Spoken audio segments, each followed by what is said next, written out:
क्या भक्ति इतनी शक्तिशाली हो सकती है कि महाकाल भी नियम बदल दें? क्या किसी भक्त के लिए समय रुक सकता है और मृत्यु हार मान सकती है? आज की ये अद्भुत कथा आपके रोंगटे खड़े कर देगी। हर हर महादेव।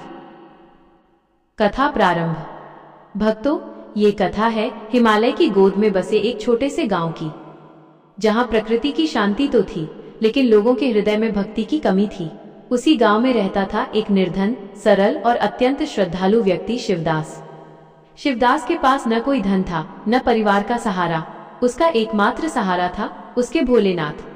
हर दिन ब्रह्म मुहूर्त में उठना, ठंडे जल से स्नान करना और कई किलोमीटर दूर स्थित एक पुराने वीरान शिव मंदिर में जाना, यही उसका जीवन था। वो मंदिर इतना पुराना था कि लोग वहां जाने से डरते थे। कहते थे वहां रात में अजीब आवाजें आती हैं। लेकिन शिवदास के लिए वो स्थान डर का नहीं, आस्था का केंद्र था। वह प्रेम से शिवलिंग पर जल चढ़ाता, बेलपत्र अर्पित करता और घंटों ध्यान में बैठा रहता। कई बार तो वो इतना लीन हो जाता कि उसे समय का भी आभास नहीं रहता। उपहास और विश्वास। गांव के लोग उसे देखकर हंसते थे। अरे शिवदास, क्या मिला तेरी इस भक्ति से? न घर बना, न धन आया, बस समय बर्बाद करता है। लेकिन शिवदास शांत स्वर में कहता, मेरे लिए सबसे बड़ा धन मेरे महादेव हैं। जब वो साथ हैं तो मुझे और क्या चाहिए? उसके इन शब्दों में इतनी सच्चाई थी कि कुछ लोगों के दिल में भी हल्की आस्था जागने लगी, लेकिन अधिकांश लोग अब भी उसे पागल ही समझते रहे।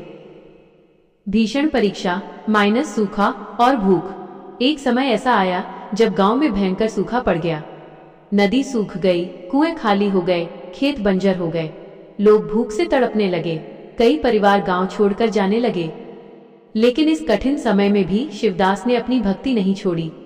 वो खुद भूखा रहकर भी महादेव को जल चढ़ाता रहा। एक दिन उसने अपने हिस्से का आखिरी अन्न भी एक भूखे बच्चे को दे दिया और खुद बिना खाए मंदिर चला गया। उस दिन उसकी प्रार्थना पहले से भी ज्यादा गहरी थी। प्रभु, अगर मेरी भक्ति सच्ची है तो इस गांव को बचा लीजिए। चमत्कार माइनस आस्था की जीत। उस रात अचानक आसमान में बिजली चमकी, तेज हवाएं चलने लगी और फिर मूसलाधार बारिश शुरू हो गई।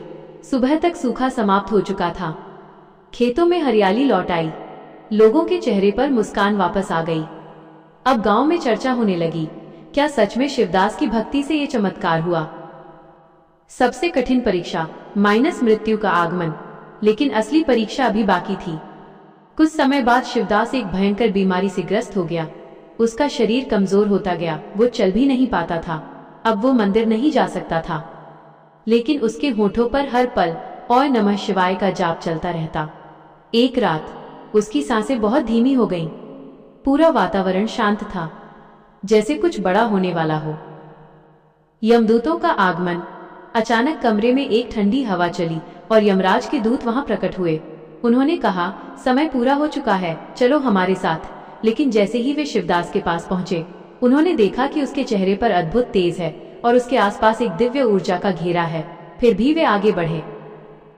महाकाल का विराट रूप। तभी अचानक पूरा वातावरण कांप उठा। आकाश में गर्जना हुई, डमरू की ध्वनि गूंज उठी, डम डम डम डम, और उसी क्षण स्वयं महाकाल वहां प्रकट हुए। उनकी जटाएं आकाश को छू रही थीं। तीसरा नेत्र अग्नि की तरह जल रहा था और उनके चरणों के पास समय खुद झुक गया था। समय और मृत्यु का रुक जाना। महादेव ने गूंजते स्वर में कहा, रुको। उनके इस एक शब्द के साथ ही समय ठहर गया। घड़ी की सुइयां रुक गईं, हवा स्थिर हो गई, यमदूत वहीं जड़ हो गए। महादेव बोले, तारांकन, ये मेरा परम भक्त है, इसकी भक्ति ने मुझे बांध लिया है। जब तक मैं चाहूं इसका एक भी श्वास कोई नहीं ले सकता। दिव्य मिलन। महादेव शिवदास के पास आए, उसके सिर पर हाथ रखा और बोले, तारांकन वत्स, आंखें खोलो। शिवदास ने जैसे ही आंखें खोली, सामने अपने आराध्य को देखकर उसकी आंखों से आंसुओं की धारा बहने लगी।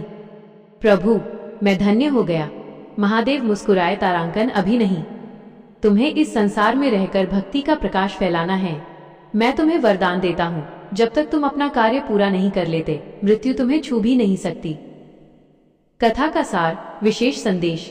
भक्तों, ये कथा हमें सिखाती है कि सच्ची भक्ति में इतनी शक्ति होती है कि वो समय, भाग्य और मृत्यु को भी बदल सकती है। मृत्यु सत्य है, पर महाकाल शाश्वत है। जब भक्त स्वयं को महादेव को समर्पित कर देता है तो उसकी रक्षा का भार स्वयं भोलेनाथ उठा लेते हैं।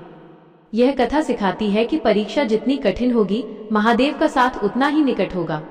महादेव कभी अपने सच्चे भक्त को अकेला नहीं छोड़ते। वो हर परीक्षा में साथ खड़े रहते हैं। अगर आपके हृदय में भी महादेव के लिए सच्चा प्रेम है तो कमेंट में हर हर महादेव जरूर लिखें। वीडियो को लाइक करें, चैनल महादेव की कृपा को सब्सक्राइब करें और शेयर करें। अगली कथा में जानेंगे ऋषि मार्कंडेय की वह अद्भुत गाथा जिन्होंने अपनी अटूट निष्ठा से मृत्यु के पाश को भी छिन्न भिन्न कर दिया था। हर हर महादेव।